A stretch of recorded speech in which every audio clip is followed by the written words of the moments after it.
అన్న నమస్తే. నమస్తే. ఏం పేరు? రాజు. రాజు గారు. ఇది ఏం షాపులో పూజ చేస్తున్నారు? పూజ స్టోర్. పూజ స్టోర్. ఎట్లుందన్న బిజినెస్ ఎట్లుంది? డల్ గానే ఉంది. ఈ ప్రభుత్వం వచ్చిన తర్వాత మొత్తం డల్ అయి ఉన్నాయండి. అంతేనా? అన్ని డల్. ఎందుకంటే ఏంటి ప్రధాన కారణం ఏమై అనిపిస్తుంది? కరెక్ట్ లేదు. వ్యవస్థ ప్రభుత్వ వ్యవస్థ కరెక్ట్ లేదు. ఓకే. ఆయన చేయటం కూడా కరెక్ట్ లేదు. చేయటం కూడా కరెక్ట్ లేదు. ఇది బాలనగర్ ఏరియానా? ఇది బాలనగర్ కుకట్పల్లి కాన్స్టిట్యూన్సీ. కుక్కడపల్లి కాన్స్టిట్యూన్సీ. ఇక్కడ మా కార్పొరేటర్ రావుల రవీందర్ రెడ్డి. ఎట్లుంది మరి పర్ఫార్మెన్స్ ఎట్లుంది? రవీందర్ రెడ్డి గారు బాగానే చేశారు చేసినంత వరకు. ఆయన వాళ్ళు సపోర్ట్ చేయాలి కదా, ప్రభుత్వం సపోర్ట్ చేస్తలేదు. ఏ పార్టీ ఆయన? ఆయన బిఆర్ఎస్. BRS party. అంటే ఇంతకుముందు ప్రభుత్వం ఉండే ఇప్పుడు అంటే అదే పార్టీ ఉంటే మంచిగా అనిపిస్తుంది, బాగుంటుంది. సేమ్ పార్టీ ఉంటే కొంచెం నిధులు వస్తాయి, నిధులు వస్తాయి, అన్ని వస్తాయి. కృష్ణారావు గారు కూడా బాగానే ఫైట్ చేస్తారు, బాగానే ఉంటుంది. కృష్ణారావు ఎమ్మెల్యే ఎట్లుంటుంది ఆయన పరిపాలన ఎట్లా అనిపిస్తుంది? ఆయన బెటర్ గానే ఉంటుంది, బాగా చేస్తాడు. అంటే ప్రజా సమస్యలపై ప్రజల్లో అందరినీ కలుపుకొని పోతాడు ఆయన. సామాన్యులు అందరినీ కలుపుకొని పోతాడు. ఒక ఎమ్మెల్యే కాకుండా ఇంట్లో మనిషిలాగా నీట్ గా చేస్తాడు. ఇప్పుడు రాబోయే రోజుల్లో జిహెచ్ఎంసీ ఎలక్షన్స్ వచ్చే అవకాశాలు ఉంటాయి కాబట్టి దానికి సంబంధించి సర్వే చేస్తున్నాం. అసలు ఏంది ప్రజలు ఏమనుకుంటున్నారు, ఈ ప్రభుత్వం పట్ల ఎట్లా ఉంది, అసలు పథకాలు ప్రజల్లోకి అందుతున్నాయా లేదా అని చెప్పేసి చేస్తున్నాం. ఏంది జిహెచ్ఎంసీ ఎలక్షన్ మీద ఏంది మీ అభిప్రాయం? ఏమనుకుంటున్నారు? బాగుంటది. ఎలక్షన్ పెడితే మళ్ళీ బీఆర్ఎస్ సీట్లు అన్ని వస్తాయి, సిటీలో వస్తుంది, అన్ని వస్తాయి. ఆయన అట్లా చేసిండు. అట్లా ఇంత ముందు ప్రభుత్వం అట్లానే చేసారు, బాగుంది. సిటీలో బీఆర్ఎస్ కంపల్సరీ వస్తుంది. సిటీలో బీఆర్ఎస్ కంపల్సరీ వస్తుంది. అంటే ఇప్పుడు ప్రభుత్వం అధికారంలో ఉంది కదా, మరి అధికారంలో ఉన్న ఏమి ఇస్తున్నారు, ఏమి ఇస్తారు, ఏం చేయట్లేదు. ఏం చేస్తున్నారు? కానీ 6 గ్యారెంటీలు అంటా ఉన్నారు, ప్రజాపాలన అంటున్నారు, 10 ఏళ్ళు నేనే ముఖ్యమంత్రి అంటున్నాడు. ఆయన అట్లా అంటున్నాడు. ఎలక్షన్ పెడితే తెలుస్తుంది ఆయనకు రియాలిటీ అనేది ఏంటో తెలుస్తుంది, జనాలకు అనేది ఏదో అట్లా. ఎట్లుంటే రాష్ట్రంలో ఏమైనా బీజేపీకి ఏమైనా అవకాశం ఉంటుంది? బీజేపీకి సీట్లు కూడా ఎక్కువ రావచ్చు. దానికి కూడా బీజేపీ సరైన నాయకులు లేడు, ఉంటే మంచిగా వస్తుంది. అందరినీ కలిపిపోయి ఓవరాల్ గా చాలా మంది లీడర్లు ఉన్నారంటే కలుపుకుపోయే నాయకుడు కావాలి.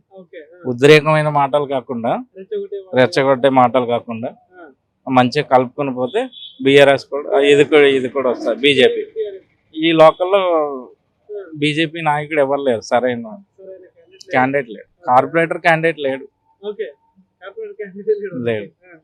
మంచి వ్యక్తికి ఇస్తే బాగుంటుంది. సో ఇప్పుడు ప్రభుత్వం వచ్చిన తర్వాత నుండి డెవలప్మెంట్ పరంగా ఏమైనా మార్పులు కనిపిస్తా ఉన్నాయా? ఏం చెప్తారు? ఏమీ లేవు, మార్పులు అనేది ఏమి లేవు. ఉన్న మార్పులన్నీ ఇంకా డౌన్ అయినాయి. ఇప్పుడు డౌన్ అయినాయి. ఇప్పుడు ఈ హైడ్రా అనేది ఒకటి తెచ్చులు కదా, ఏంది అసలు దీని మీద మీ అభిప్రాయం ఏంది? కరెక్ట్ ఏదైనా హైడ్రా అనేది కరెక్ట్ కాదనిపిస్తుంది. ఎంఐఎంది ఏం చేయలేదు కదా వాళ్ళు. ఫాతిమా కాలేజ్ ఏం చేసారు వాళ్ళు? నేను అక్కడ ఉన్నా అప్పుడు.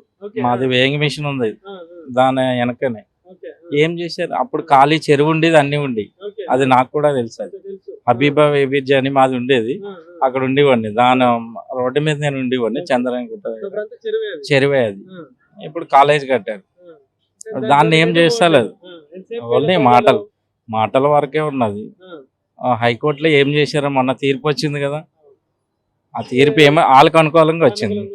మరి పేద ప్రజలకు కూడా రావాలి కదా అదే అనుకూలమైన తీర్పు. అదే బీఆర్ఎస్ ఉంటే ఇవన్నీ కావు.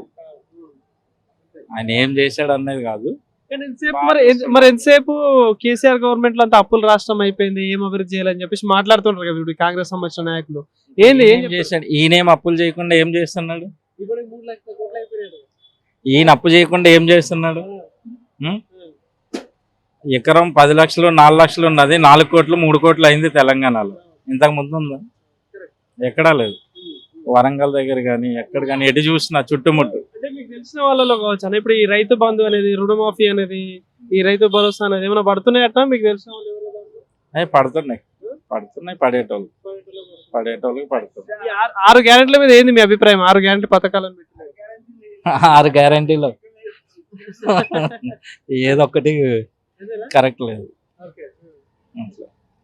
పోటీ ఎట్లుంటది ఈసారి?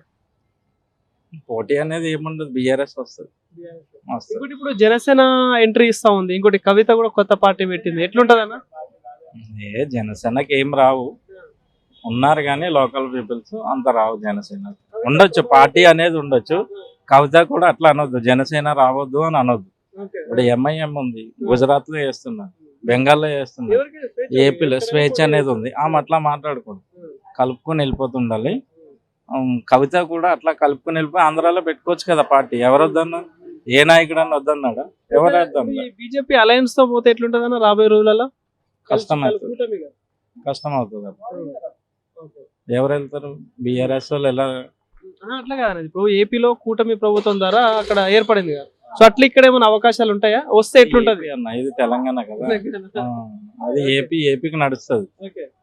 చంద్రబాబు పవన్ బాబుకి నడుస్తుంది, ఇక్కడ నడవదు. అట్లా కేసీఆర్ ఉన్నాడుగా, అట్లా. Thank you. ఓకే.